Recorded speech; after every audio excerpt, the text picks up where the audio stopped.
La lutte américaine contre le Covid-19 fait face à des obstacles difficiles à surmonter, avec l'incompétence du gouvernement dans la gestion sanitaire et les démissions l'une après l'autre de plusieurs hauts responsables de CDC.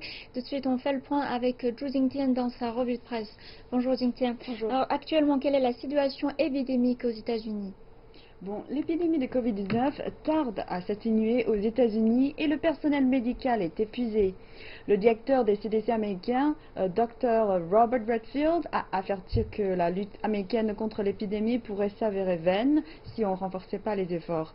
Et avec la saison de la grippe qui s'approche, le risque augmente. Selon Reuters, des experts se déclarent très inquiets quant à la perspective de la lutte anti-épidémique. Le nombre réel d'infectés pourrait être sous-estimé puisque le gouvernement n'a pas élargi le dépistage au niveau recommandé par les experts. Et l'épidémie a aussi impacté la reprise économique de la ville de New York. Qu'est-ce qui se passe? Bon, selon le New York Times, si le nombre d'appartements à louer s'est élevé à son plus haut niveau depuis 10 ans à New York, c'est parce que beaucoup de gens ont choisi de quitter la Big Apple à cause de l'épidémie.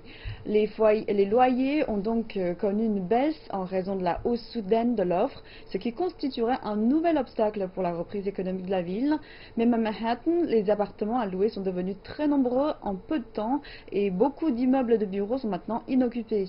On constate une vague de gens qui fuient la ville dans plusieurs régions américaines, ce qui, selon des économistes, n'est que la pointe de l'iceberg des effets néfastes qu'a l'épidémie sur l'économie.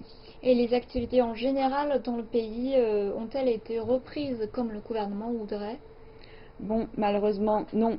Les chômeurs n'obtiennent pas les subventions. Un grand nombre peinent à payer leur loyer et les dépenses quotidiennes. Les enseignants et les élèves risquent d'être infectés si les écoles sont rouvertes sans mesures nécessaires. Des lieux publics pourraient être de nouveau des nids de clusters avec la reprise des activités. Donc, la situation actuelle aux États-Unis est très préoccupante, alors que le gouvernement américain semble n'avoir aucune mesure pour contenir la propagation du virus.